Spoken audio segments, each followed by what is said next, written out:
You've tuned into the RevUP podcast, broadcasting straight from Ducati Sanford in sunny central Florida. We're not just talking motorcycles, we're diving deep into the brilliant minds of business leaders, entrepreneurial pioneers, speed demons on the track, influential game changers, and downright rad people crushing this game called life. Let's rev up.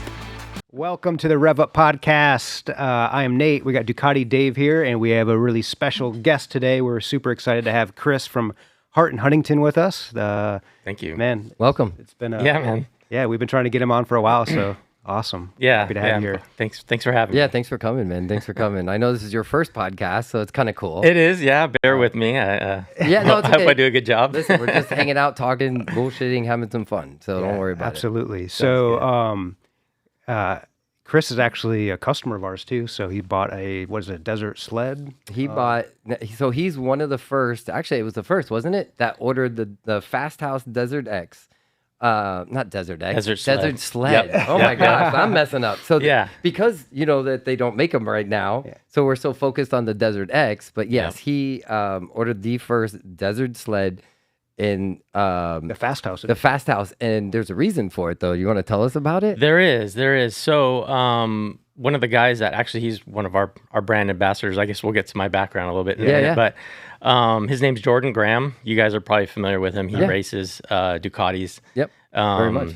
And he entered the Mint 400. Yes. And that was kind of Ducati's first, I think, from what I understand, first run at a desert race. Yeah. You know, on the desert sled. And I think Jordan won it by like 45 minutes or something like that. Amazing. Like, crushed it. And, you know, he's sponsored by Fast House. So Fast House and Ducati got together and did this collaboration. And I've been wanting to get a bike for a really, really long time. But I wasn't sure what I wanted. I thought I was originally looking at the Indian FTRs.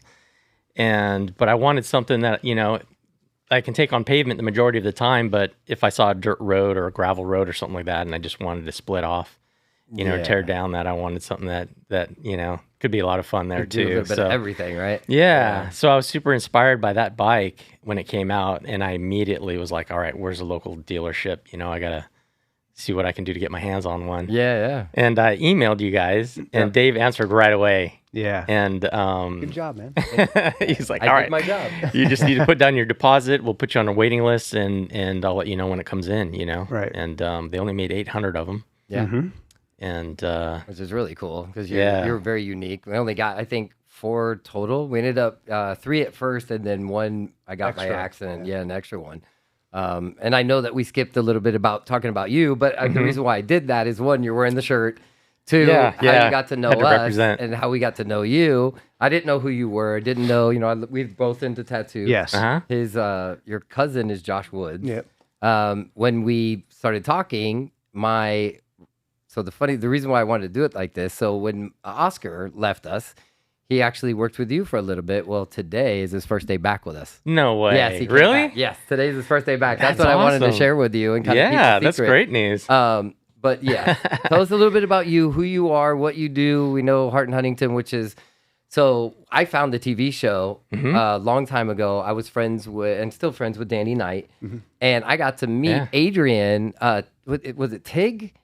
From the show? Twig. Yeah. I got to meet him, and my son's name is Adrian as well. It's his real name. And we got to meet and talk and stuff like that, and I knew him from the show. But yeah, tell us a little bit about you. Yeah. So my name's Chris Turck, and I'm a co-owner of Hart Huntington, the actual brand. Nice. So which is, it's a tattoo lifestyle brand. We have tattoo shops. We have a clothing line. We offer authentic tattoo experiences. We have a shop here at Universal Studios at City Walk in Orlando. We have one. Thank you. Yeah. We have one in Nashville downtown on 2nd Avenue. Nice. We have the original shop that opened in Vegas that was founded by Carrie Hart. That's what they did the show on. Yeah, that one was at the Palms Resort. Then it moved to the Hard Rock for a few years, and now we're at Caesar's Palace, the Forum Shops. Oh, that's amazing. Is it doing well over there? It's doing great. Oh yeah, I can imagine. I can imagine. Just watching the show, it really kind of brought the tattoo world to the people who didn't know a lot about him, Right. you know, and I loved that show. It was kinda actually got a me really hooked. entertaining show. did. It was, So it was, fun. it was the first tattoo reality TV show. It was on A&E. Yeah. And Before Miami Ink and all those things. Yep, it really kind of spearheaded the whole. Yeah, You know. now you have the big one where they go in and try to be the master, the ink master. There's stuff so like many that. different tattoo I know, shows. I it's think I tried to crazy. count them one time, and there was like 15 or 16 Did you really? that had been done, or there's probably more than that by now. But Well, the cool thing about that one was, they kind of followed Carey Hart and his lifestyle and his come up, and like he was, the Dirt thing, bikes. the dirt bikes. First and guy then to do a backflip. I think he was having issues with his dad or something. Yes. And there's like this family Yeah. dynamic and Yep. things going on. And It was Pink. like, so it was Yeah. entertaining. It was really a cool show. for sure. So yeah, Carrie. I mean, he's been getting tattooed since he was a teenager. You Right. know, and of course he was a pioneer in the freestyle motocross movement. Yeah. Oh yeah. And I think he was on I think he was touring with Tony Hawk. It was the Boom Boom Huck Jam or Yes, something like yep. that. And he was doing a jump over a half pipe, and he had to bail off the bike to avoid hitting a skateboarder, and got injured really bad. He was in a wheelchair. Doctors told him he probably would never walk Right. again. And so he was like, "All right, what's my next move?" Right. And he recalled, the times that he spent in the tattoo shop bonding with friends and getting tattooed, and he wanted to recreate that experience. That's amazing. Yeah, Yeah. but kind of bring it to like a higher end, type atmosphere Yeah. where there wasn't any artists with bad attitudes. It was a more warm and friendly environment. And there wasn't any stupid questions like come in and ask away, Right. Yeah. sort of You thing. didn't feel like you were in the wrong place. When I first Yeah. started getting tatted, and I didn't mean to cut you off, but when you walked into there, it was this biker, and I was never that way, but I always wanted to get tattooed, and they would look at you like you were like, what do you want? And if it wasn't something they liked, they didn't want to do it. Well, there's an element of danger too that came with it, which made it Oh, yeah. cool and It did make it counterculture and Exactly. fun. But That's true. nowadays, you want to go in and feel comfortable, and you want the experience, right? So- Definitely. Yeah, and you guys kind of changed the whole. that was it. World, Kind yeah. of just set the bar. How did you know? get involved with Carrie? So, man, my story goes way back. I was telling Nate a minute ago that Yeah. I have motorsport roots, and he's like, I didn't know that. No. So another thing we'll share in a minute, but just the connection between you and I in regards to BMX yeah. and stuff Yeah, like that. that's right. So, Yes. so I grew up in Southern California, very humble beginnings. There was 5 of us kids, and we all shared, a 2-bedroom house. Oh wow. And so things were pretty slim, and then my parents split, so they even got more slim. So I just learned at an early age, if I wanted anything, I had to really work hard for it. And so, seeing what my mom went through and getting a job, at the age of 12, and I've been working since then, Yeah. it's just really just built a strong work ethic. Yeah, yeah. And you can tell 'cause- but the way you do stuff, you're not like most owners that we meet that are, all about them. I mean, you really kind of had to tell me who you really were. We just connected about the BMX thing, and it was, oh, by the way, I'm not you a saw my bragger. tattoos Yeah. and stuff. that's I dig that. That's not me. Yeah, Yeah. no, I dig Yeah. that. You've always been humble with us. You know what I Yeah. mean? And we're just a little small Ducati shop. Thank you. know? Well, I So- wouldn't call you guys small. You got the #1 dealership in the North and South America last year, which it is was cool. Yeah. It which was is pretty amazing. But it was because of people like you. All of our family members that have become a part all have their own stories. That's why we're doing this. And it's funny with the BMX thing. You know what I mean? Like that was our whole being kids. Yeah. And it leads into Yeah. motorcycles. So that was my main transportation to work and to school, and so that became my life. And at the time there was a big movement in the '80s, with flatland tricks and ramps and everything. So Freestyle, Rad, BMX, yeah. rad Awesome. times. The movie, Yeah. the movie Rad, everything. Yeah. Oh, I don't even want to talk about that. yeah, so as I was going through high school, you have career days, and they're like, well, you take this test, right, that tells you supposedly what Oh God. what you're going to be, and mine came up. Honestly, one of the career things that came up was like a mortician or something like that. You got to be kidding me! I'd probably die if I saw a dead body. You Right, I know? don't do Like, well with that. That doesn't make any sense. And Oh man. one thing I knew is I just didn't want. I was never going to be a suit and tie guy. I didn't want to wear a uniform, Right. every day. I just thought, what can I do, as a career that I'm passionate about that doesn't feel like work. And I just started thinking about those BMX days, and so I started looking at, places to work that were around me. And at the time we had moved to Valencia, and Answer Products was hiring. Oh, Remember nice. Answer? Yeah. Answer, Oh, yeah. of course. Yeah. Yeah. So I started working there right before they transitioned into Tucker Rocky, Yeah. the big distributor. And That's cool. I worked in the warehouse and just teamed up with a bunch of guys. We used to do like all kinds of extreme sports when they called them extreme sports, bungee jumping out of hot air balloons and all kinds of crazy stuff. And back before like cameras, Yeah. or, GoPros. Yeah. So if you had somebody with a big old camera recording you, and you had that, you were like the coolest. For sure, yeah. So- And then I, from there, I started getting into riding personal watercraft, and Okay. racing. And I worked for a shop out in California for a while. You know Tim Judge then Yeah, from Factory Hutch, and now Judge Motorsports. With Yeah, the yeah, fastest yeah. jet skis around. He's Oh, like yeah. my big brother. Oh, I really? grew up with him. Yes, he was my like family. My mom cut his hair. wow. Yeah, it was crazy. So My crazy. mom was Such a a small hairstylist. world. It is, It man. is. So that led me to meeting people in the industry, that sold us products, and I met a bunch of people from Jet Pilot, Yep. the wetsuit company, and I ended up going to work there in San Diego, and I headed up their wakeboard division, got to hang out with Parks Bonifay and Darren Shapiro, our wakeboarders, and then I went to work for No Fear, and that's how I met Kerry. So it's kind of a Oh, okay. long Yeah, story yeah. short, but Yeah. he was one of our sponsored athletes. Yeah, No Fear was big. Oh my God, Oh I my think I God. still have Yeah. shirts from them that I kept because they looked so cool. They always had neat graphics, and when Second you place, walked the around, first people loser. thought you were the cruel. Yeah, the me and my coolest. wife were just talking about it because she's like, "You remember No Fear?" Like, and my wife's a total square. Like, she's not like She's she's cool. not. No, she's She cool, is, but she's but not she's- like yeah. she's not into like a lot of this like stuff. But she's Yeah. like she was into No. She had her No Fear shirts. Oh, that big was like time. a thing at Yeah. the Click or whatever. Yeah. Awesome. No, listen, that was a big deal. Yeah. Especially, California always was ahead of Miami and Florida and all that stuff. So when Mm-hmm. we got the stuff, you guys were pretty much done with it. Yeah, it was amazing. I mean, I worked with so many cool people that went on to start, big businesses from there, and I got to meet a lot of really cool people. Jeremy McGrath was always in the office, Nice. His mechanic Skip Norfolk, he worked with us for a little while, in the motorsport division. Yeah. Designing shoes and stuff. Remember the Knack shoe or the Oh, Knack yeah. shoe that Yeah. had a From Germany. Dunlop Yes.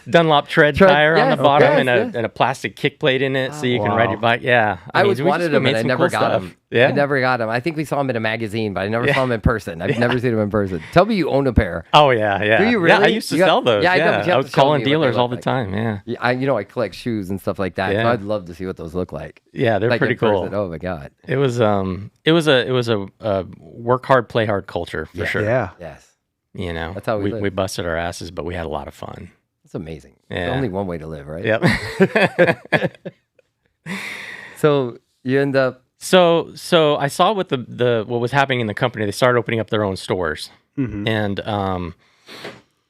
there was an opportunity. Well, at the time, I ended up having twin girls. Twin boys. Yep, That's at the age of crazy. 25. So I was like, what am I going to do? I was Right. freaking out. And so I started really looking for opportunities within the company and outside of whatever I could do. And I saw that they were, in need of a good sales rep out here in Florida. And I already knew Florida really well because of the wakeboard division that I was Yeah. Oh, managing. yeah. So I'd come out here all the time. And so I pitched to the owners, hey, can I move out to Florida and, head up the state as a sales rep? And eventually started opening up No Fear stores with my business partner now, Barry Really? Scheidel. Yeah. Yeah. And Where was your first store? it was at the Florida Mall. I had the, Wow. that's That's so so funny. I had the funny. feeling that. And then that's what it was. Altamont Mall was number 2. Yeah. And then we ended up splitting off from No Fear, and we converted the stores into a brand called Accelerate, spelled XLR and then number 8. Yeah. Yeah. So, and we opened up at Sanford Mall. We had like 7 of them. Oh my Wow. God. Yeah. Yeah. That is so cool. I'm trying to remember. They were action sports stores. We Yes. sold motocross gear, Yeah. skateboards, sneakers. I do remember it in the Florida Mall, and then Yeah. I'm trying to remember because the way the name was, I always thought it was cool. Yep. That's really neat. I didn't know that. So Yeah. there's something. Yeah, that's cool. So yeah, I've been on the wholesale side, the retail side. I've been, all over All over it. the surf action sports industry. That's amazing. So it's been fun. Yeah. I mean, when I look back at all the work that I've put out, it's been a lot of good experiences, a lot of learning lessons. Yeah. But I've had so much fun doing it. You know, man. Well, I there's can tell nothing you- that I regret. With us being who we are and meeting so many people, I've only ever heard good things about you. Like, we have a lot of mutual customers, you know, from getting tattoos to ride Ducatis and stuff like that. And Oscar and I were talking about it today because I told him you were going to be on. And he's like, let me tell you something. When he left, he was waiting to go into the cigar thing and some things had fallen through. And I guess somehow you guys got a hold of each other. And immediately you just said, come on, you know. And I wanted to thank you for that. Because well, that's a man that was leaving us, which was really hard, and ran into a little issue while he was trying to wait for his new company, and you just welcomed him in like nothing. Of course, And that was cool. Oscar's awesome. I wish I had more for him at the time. Yeah. But he was in a transition period. He was having a baby, and he was, you know, getting ready to start the cigar thing with a friend of his, and that's so awesome that he's back. It is, though. yeah. I can't wait to see him. It's sad that you know, it's sad and good because him and I really did work well together, and we had we really brought it up, you know what I mean, and really worked hard to bring it up. And then, you know, having the baby and all that stuff, he wanted to try something a little different. But I missed him, Nate missed him, he's back. he missed us, and he's back. And so it's cool. And to have you here that day, it's kind of a neat little circle. Yeah, is he over there now? Yeah, he's Oh, I gotta go. You gotta over go there by and say see. hi. Yeah, that'd be amazing. That's awesome. So as far as like Hart Huntington goes, like I know you guys are big in the tattoo world, but you also have this whole branding side as well. So We do. like is like where like percentage wise, I mean, where is it? Like, are you more of a branding company? Or are you more of a like is it just a hybrid of everything? Like, So that's a good question. I you know, there's a lot of tattoo shops, obviously, you know, thousands and thousands. Yeah. And there's a lot that have multiple locations, but there's not a lot that actually have a brand. And what Right. makes a brand is the culture, you know, the tribe that you've built, you know, within your own community. And Kerry really kicked all that off, you know, when he first launched the company. He did so much, you know, marketing. Oh yeah. And That's all you saw. I mean, he had, you know, Dodge was one of their Supercross team sponsors. So the 4-bar logo, we call it the double H's, you know, our 4-bar logo. That was on everything. And that was huge in Supercross to have a sponsor like Dodge come in and sponsor your team. And then he partnered up with Ricky Carmichael for RCH Racing, you know, the Supercross team. And the 4-bar logo was all over the trailers and the bikes. And Amazing. it was unbelievable. Yeah. He did a lot of tours, promoting the brand, of course, the TV show, you know, that lasted, I think, 2 seasons or so. Yeah, it was right. Right. Yeah, something like that. is the 4-bar logo kind of a play off the Black Flag logo? I know, like, I mean, I think the inspiration came from there. Because Yeah. I mean, Yeah. I'm a punk rocker at Yeah. heart, and like I love Black Flag. Yeah, And the I was, way like, they're looking at the offset a logo, little I'm like, bit. and you said 4-bar. I looked at it, I'm like, oh my Yeah. gosh, Wait a minute, yeah. it's kind of a play off the Black Flag logo. I don't know who exactly designed it. It was a friend of Kerry's, but the way he designed it, the cool thing about it is that if you flip it upside down, it's still the same logo. Yeah. Yep. It doesn't That's matter. cool. Yeah, That's that's awesome, badass. man. Which, by the way, I brought some stuff for you guys. Oh, yeah? Yeah. Oh yeah. Okay. yeah. Well, this is a first. Yep. Damn. Let's I go. like that. So Dave, since you're kind of a Hellcat, I got you our Oh, that's Hellcat sick. hat. Oh man, check It's that got the out. tag on the back. Oh Yeah, my god, I like thank that. you. Oh, That's badass. Yeah. And I got you some Evil Knievel H&H socks. Ooh. Oh my god, that is amazing. Yeah. That is sick. Oh my god, check those out, guys. Nate, I got you a 4-bar logo hat with the Oh my HHTC. gosh. Oh, look at Huntington that. Tattoo Company. That Look is at perfect. that. Yeah. That is so cool, man. You didn't have to do that. We didn't bring anything for The you. collaboration. I don't know if you've ever heard of Arcade Belts, but we did a collaboration with these guys, and we put our logo on there. But No these belts way. are phenomenal. Oh wow. Those So they're elastic. They've got this quick release clasp in case you have an emergency and need to get your pants off quick. Oh my Nice. god, that's funny. That's amazing. Well, I'm a big belt And wearer. you so- can go through the Oh, that's airport. mine, man. Fight. You can go through the airport without taking your belt off. You can just throw your pants in the wash with the belt on. So Nice. that's yours. That's amazing. Yeah. That is cool. Super So cool. you guys have like is a amazing. legit like apparel like Oh, you're doing yeah. some apparel stuff too. Yeah, we That do is really cool. jackets, hoodies, a lot of basic printables. But we do some collabs. There's an underwear company called PSD Yep. that a good friend of mine runs, and So we're gonna have some H&H PSD underwear coming out in March. Yeah, I actually own a few pairs of those. So Yeah. it's funny, yeah. Yeah. That and then a couple other ones. But Well, I remember, I'm a Suzuki dealer, so it was probably 10 years ago. I was at a Suzuki conference in Vegas, and Kerry was there, and Suzuki had launched this whole co-branding line with Suzuki, our Hart and Huntington Suzuki line. I remember that. He was there at the show, and we got to meet him and stuff. But yeah, it looks like you guys do like to do collaborations and kind of like partner up with other companies and do some cross branding too. All the time. Actually, we just released a collaboration with a local guy here. You may have heard of him. He goes by, his name's John, but he goes by Blockhead. Yeah.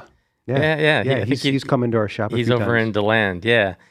So he started out doing a lot of just YouTube videos, but he would keep his helmet on. Nobody knew what his identity was. really? Right? Yeah, and he did a lot of just instructional stuff, and he built up a huge following. And then he did this big reveal, took his helmet off and opened up his own shop. And we just released a T-shirt and a hat with him. He comes in and gets tattooed, and all his guys are great. Nice. Oh, that's So amazing. yeah, so it's up on our website. Well, funny, when I guess you came in, I don't know if it's doing service or one of the times when you brought us a couple of shirts and you really did it off the BMX thing. The BMX thing, and it was so cool. So one really looked like Hutch, and I'm big. I Big grew up time. riding them, and now I have my 29 that I cherish very much. And I have that shirt that I've never really it stays with my collection. So I always thank you for that. And these are cool. I got to go there because if you don't mind, getting Yeah. off the Hart and Huntington subject for a second. He But, loves this, so. but growing up, like BMX was such a strong passion of mine, and it was deeply embedded in my heart. But eventually, I got busy with life, but Dave, when I met him, like he's still a BMX kid. Oh, yeah. You're much more of a fan than I am. Yeah. And I've collected things over the years that I thought were pretty cool, but there's just some things that I feel like you deserve them. So I brought some things. Oh my gosh. Yeah. What? All right. Yeah. So one of them is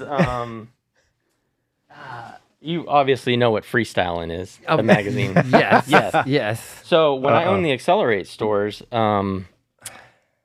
I sold a lot of Nike SBs. Oh my God. And in 2008, when the BMX made it to the Olympics, they came out with this limited edition book, and it was called Freestyling, where they went back and they recruited the original guys that edited and that contributed to that magazine. Andy Jenkins was one of them. Yep. You know who he is. Oh yes. Yeah. Yes. So they were giving these books away to their special dealers, and I've had this book. It's in mint condition, and it even has the letter and everything. Is it the movement? It's yours. Yeah. Oh it's my yours. God. It's No got way. I've wanted this thing. yeah. For It's so got long. Matt Hoffman on the cover, and Wow, like, dude. it's amazing. God. So No way. that's dude. yours. Thank you so much. You're welcome. Oh my God. But it gets better. So. Okay. So when I had the Accelerate stores, I was a project that I was working on for fixturing and stuff, and I was trying to think of something that would be timeless and cool. And so I reached out to Andy Jenkins and I commissioned him to do some artwork, which I got the artwork, but I never used it. And so he sent me some cool prints, and I thought you had to have these. So Oh my. Are you? so some of these are originals that he sent me. Oh my God. So there's a really some cool BMX ones. You guys have to look at this. Yeah. Oh my. I can't. Some skateboard ones. Nice. Oh my Yeah. God. These are amazing. And this one has our Accelerate logo on the bottom of the Yes. skateboard. Remember that? Oh my God. Yes, Now I know yes. the Now you logo. remember it, Now right? I know Yes. it. Yeah. Totally. Oh my God. These are amazing. And he's never done moto before my request. So these are some moto ones that he did. Oh my God. I'm So, blown away. Yeah, frame those, have some fun with I them. will. Oh my God. And I'll send you pictures. This is amazing. I can't thank you enough. Thank you. so You're much. welcome. You're That welcome. is That's so cool. amazing. Oh my God. I'm so proud to own these. Like I'm so proud. Those These are total, super like, cool. He I'm a is. nerd when it Yeah, comes he's to a that geek stuff. for all this stuff. Oh So my collectibles and all that. And skating. And then I found some old, man, these stickers. Yeah. These are super, super old stickers that were sitting in my garage. You did not have to do this. Old Skyway stickers. These things are probably like 30 years old. They probably don't even work anymore. But it's I have a whole collection, so I can't thank you enough. Oh my God, thank you. Good deal. No problem. Put that back Absolutely. in there. Oh, I can't. Damn, you just made my day. Thank you. See, it is all about me. Yeah, No, it I'm is. just kidding. It never ends. He always kids with me and says it's all about me. But thank you so much, man. That shows what type of person you are. And like I said, every person that, because your bike is a big deal. It's not like you can walk into a dealership and buy one, right? So the people that know about the bike know who have them and have been watching us for a long time and saw you. And funny, you have the other gentleman that owns it. It lives not far away from you in that same area. Yeah, that's funny. I've never seen him. Area. Yeah, I don't think he doesn't ride it very much. Okay, but seeing you today when I pulled in and the bike's sitting there and a big old smile on my face, and you just don't get to see the Fast House. They're so cool. They really are. So I've always had a special place in my heart for that bike, and I mean this is amazing. That's awesome. Good stuff. Well, I want to transition to some business talk. Do it. Yeah, because that's my forte. Let's do it. I'm out. But our dealership, we're always trying to advance things and kind of be innovative and go to the next level. I'm just curious, what kind of things do you do in your business to kind of elevate and take things to the next level? Are you guys setting goals? Do you like creative sessions? How are you always driving the market? Always daily, weekly. We have meetings. We go over every analytic that we possibly can from the website, the incoming contact forms when people that want to get tattooed. How do we refine that process? How do we build a better experience, for our clients? How do we provide a better place for our employees to work? Where are the friction points, that we can smooth over? And then scaling, that's not easy to do. Right. So how do we keep the continuity as you open up other locations and the flow and the communication and the processes, Is it hard to keep artists? Because I hear, we know a lot of people that own, is it hard to keep artists or do they kind of come and go? We've gotten a lot better about screening. Yeah. Artists, to make sure that this is the environment that they want to, work in. Because you're high profile. You're in front of people that are coming in on vacation. They want to spend some money and stuff like that. So they have to deal with people most tattoo artists don't like dealing with. A lot of times, yeah. Which, it's what's great about our business is that, we do everything for our artists. So they really just come in and focus on what they do best, which is create. Yeah. So they're not, yes, they have to go through the consultation process with the clients, of course, but we do a lot of pre-screening ahead of time, whether it's through email or if they're walk-ins. Sure. Is there a seasonality in your business? In the tattoo business, is there busy times? Is there slower times? How does that work? Not really. I think when you first open, you start to figure out, as you're building your customer base, you're going to have some busier months. But once you build those relationships and get established, there really isn't many slow months. Now in locations like ours, such as at Universal, they always have promotions going on every month. There's a small handful of months that they don't have a promotion running, but most of the time they'll have Halloween Horror Nights, in October, where most tattoo shops are probably pretty slow in the fall. Right. We're slammed. It's one of our busiest months because you have all the people coming in for the theme park during the day. Yes. And then it's like a merge of the masses when those people are leaving. All the people are coming in to go to the Halloween Horror Nights. So, we get a lot of walk-ins from that, but we've also built a lot of great local relationships. Yeah. So we have a lot of local clientele, a lot of Florida IDs coming in constantly every day. What about advertising wise? Do you guys is it more of a traditional advertising or are you guys heavy on digital? How are you getting people to get to that website or just walk in the door? Sure. It's mostly word of mouth. That's our strongest form of marketing, but but it's digital because we can track, we can pinpoint, who we want to market to, what radius, and then we can measure the results from there. Nice. Yeah. Too, Nice. So Yeah, I can see you guys seem like you're more of you're a business, right? And you guys have been successful and you have this brand behind it too, as opposed to like more of the, I guess, mom and pop or like small time tattoo shop. Like you guys probably have a little more horsepower, but at the same time, I'm sure you guys get some shit talkers or whatever on that because maybe they look at, okay, these guys are money grabbing. They're the casino of tattooing, this and that, and how do you, I mean, they're saying that it's not about the art. How do you respond? Do you not pay attention? Do you? Because is that even a thing? Oh yeah. Oh, it's of course you hear that. I have thick skin, so it's just kind of one of those things where you don't take it personal. I don't take it personal. I'm learning that. Learning that. Yeah. But no, it's when I first witnessed the concept, right? When Kerry first opened it up at the Palms, I was out there for a clothing trade show, and I was like, I remember Kerry from No Fear, so I'm gonna go by and see what's going on. And at the time, they were actually filming; they had cameras everywhere, and it was pretty crazy. But when I saw people getting tattooed, and I saw the emotions in it, the deep connection, people coming out of there in tears and hugging their artists. And just witnessing what was happening, that there was a lot of feelings in it. And it was kind of like, wow, that's the purpose. It's not flash walls anymore. It's to help people. Yeah, it's more, most tattoos are something they're going on in their life or something that they had in the past or something. And working with, back in the days, we never got to do that. You pick something off the wall, the guy drew it, he's put a stencil on and tattooed and you're off. It's way more personal. It's way more personal. Yeah, I mean, it's really neat. And I think that's the best part of it is that when you guys kind of brought it to the light, took it out of the darkness, the rough, rah, rah, rah, you brought people in who wouldn't normally come in. No. Of all genres and men, women, everything. And it's so cool because I've seen people who didn't get their first tattoo till their 50s or 60s. Yep. And that's because amazing. they weren't comfortable. Correct. Yeah. Listen, it took me a lot.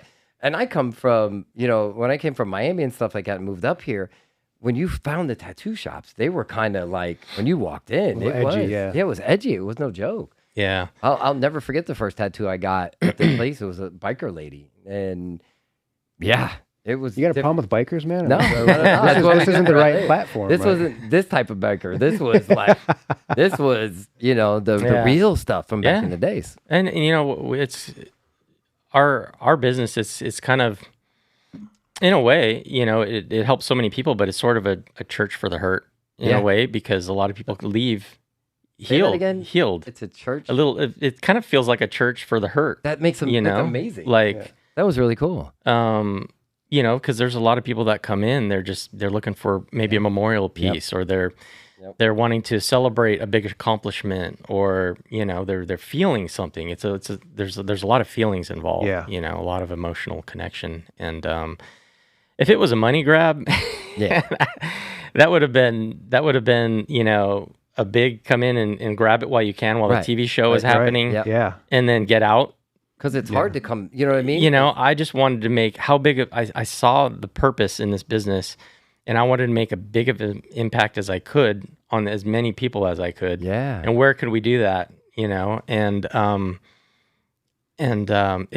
not cheap. Right. No. Right. Exactly. In the places where we're at, it's not easy, and we have to have mechanisms in place to control expenses. Right. Yeah. You're in the most expensive area. Right. I mean, for sure. We have to. So call it corporate tattooing if you want, but having those mechanisms in place allows us to be able to afford to be there. It allows us to be able to take care of our staff and pay our artists what we can pay them. Absolutely, man. I can agree more. It's like we face the same thing where it's like we want to have a professional, cutting edge, modern era dealership that, can provide a good experience, provide good benefits and income to our staff, and just have a good, clean, well-ran operation. And, who wouldn't want that? You do. I admire regardless what of you your guys industry, do. who wouldn't want that?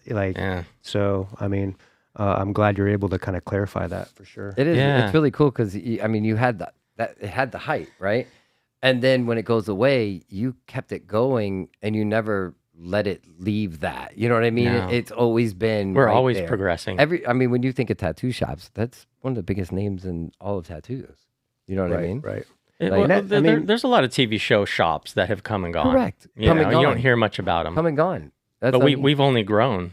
yes. Yeah. Yeah, and profit isn't a dirty word. I mean, we're here to we have to make something. For sure. And we got to pay our people. We got to take care of business, right? It's not the So lifeblood. I mean, it's the lifeblood. It is the It is lifeblood of the part of business. it, yeah. And we need that to be able to compensate people and grow, but it's not our purpose. Yeah. Well, You when know? when we were texting back and forth, what you said when you were busy, you said, I think it was during the holidays or something like that, and you were like, yeah, we'll get together. Right now, I'm making sure I'm taking care of my Oh, yeah, I was traveling. yes, Yeah, and yeah. you're making sure you're taking care of the people that work for you. Yep. And that was really cool. I So- read that text and I was like, that was really neat. Like, Yeah, he wasn't focused on you and what you were doing, that you were taking care of your people that work for you. Yeah, that your was artists a and wild everything. trip. So I went out to Colorado to visit my mom for her 75th, and then I flew to Nashville for their Christmas event. Yeah. And then I flew back to Vegas for their Christmas event, and then I flew to Orlando and went to their Christmas event. So I think it's really important to thank everybody face to face, and Yeah. you know, just show appreciation. That's Yeah. big because So- that makes people not only do, people want to work there, but also people want to go there. And they know that the vibe is there and they know people are taken care of. The same artists are there. That to me is a big deal. If I go to a tattoo place, to a studio and I get to know this one guy, like you said, and, Yep. and you build this relationship with them, and then you go back and they're gone and you're like, damn, you know what I mean? Like, what do? I don't like starting over with somebody. Yeah. You know what I mean? If I met somebody and we started our journey together like this, it's a journey. You know what I mean? It's And tough. I mean, it people is. we have people that have been with us for years. Some that almost since the beginning. And then we've had the ones that come and go, and they're just on a different path. Sometimes they want to go and open their own shops, which is cool. Yeah. Some have already opened their own shops and say, I don't want that anymore. I just want to come in and I want to work. Yeah. And go. And I want to provide for my family, and I want to go home. Yeah. It's It's hard being a business. I watched him, and ever since he opened up, his new part of his journey, I'm next to him. So normally I'm used to bouncing things off of him, or if you know what I mean? And he's not there doing his thing. And I'm like, man, I see the stress coming out of him right now, trying to, make a place work what we're doing already. He's trying to take a place that wasn't doing as good and make it to be like we are. And so I commend you guys for business, going into business, doing it yourself, and it's not all, roses. It's not. I watch the stress. Yeah. I watch the, you know what I mean? I got a lot of gray respect that. hairs, man. Yeah, and to find people that are loyal to stay with you, to help you be able to walk away. I always talk about that with, like, if you're not at work, you were talking about it or on the podcast that you're on in Garage Composites, where when you're not there, do the kids play? Does the culture change when the owner? Yeah, when the owner's or not there. When they leave the four walls. Or Right, whatever. right. So, Yeah. does it shift? Do you have a strong enough culture in place that when you're not there as the business owner, it's the same business as usual? I'd like to think so. Yeah. That's one thing that I pride myself on is he doesn't have to be there to make sure that we're doing everything. We will always keep going, and because he gave that opportunity. For sure. So It's why not would I mess that micromanaging. up? It's it's empowering your people and trusting them, Yeah. Absolutely. But yeah, you run a very tight business. I'm no business expert by any means, but your dealership is just sweet. It's Oh, always very clean, and I am a detailed person, so Yeah. when I come in, even when I was in for service not that long ago, I almost walked out with a $40,000 razor, and I was just there to get like an oil change or something. Yeah. And your people are great. Awesome. Thank you. We try. Thank you. They're good. It's kind of, it's like, have you seen that scene in the Avengers where Tony Stark is talking to Loki and they're comparing forces, and Loki's like, well, I have an army, and Tony's like, well, we have a Hulk. We have a Hulk. That's your Dave, yeah. but Yeah, you got a dealership full of Daves. Yeah. Yeah, I yeah. think that. And you guys, you just you know, you have a good culture. You've got great people. We appreciate that. And what I want to do too is maybe we can do a collab with them. I was just about to go there. I would love to work with you guys. I know Carrie is very involved with Indian Motorcycle, but I think from a brand standpoint, locality, you know, working with the tattoo shop here in town and us and maybe 73 Moto and getting together. And, I would love that. Let's do something. We should have a bike in your shop for a while anyways, if we can put one in there and have it showing off. You know what I mean? It's like, a little tight in there. It is tight, right? We could figure Do you something ever out. put yours in there or bring it up close? No, you know, that's one thing about putting bikes inside the location. For one, it's so tight. Yeah. That space is only 1,300 square feet. But we have to drain the tank and do all that stuff. But I would love to work with you guys. Awesome. And It'd be neat to do that. As we're sitting here talking, I thought it would be really cool because you had mentioned like getting together, you know, quarterly. You have like meetings. Yeah. You know, but having like business leadership meetings, you guys have so many cool people that you work with. Oh my gosh, you know, local. That's a fantastic idea. That we can kind of mentor each do other. like a networking and learn thing off with of each other. other business leaders. I mean, that's kind of what the podcast was initiated as. Yeah. But like, it'd be cool to like have like a coffee meetup, whatever, with some other business owners and just kind of like shoot ideas off each other. So we're definitely going to work on that. So if someone wants to get tattooed or find your merchandise or learn more about Hart Huntington, where can they go? What do you recommend? So our main website, we have a website for each shop, but our main brand website is hhtattoo.com. Okay. And our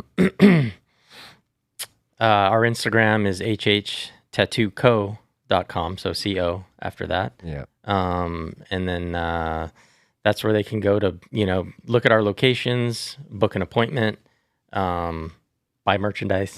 Yeah. So, and he does make rad merchandise. This stuff is sick. This stuff is so cool. And thank you so much for being a part of this and doing this. This was such a big surprise for me and means so much.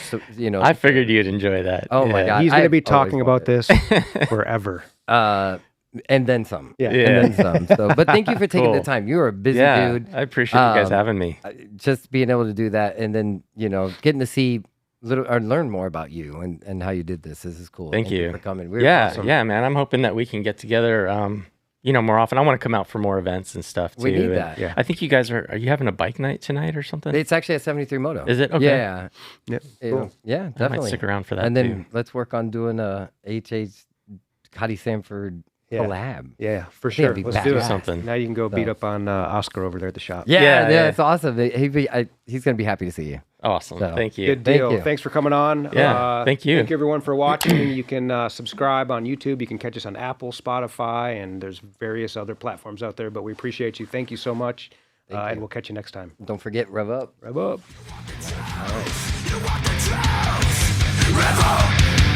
Rev up. You want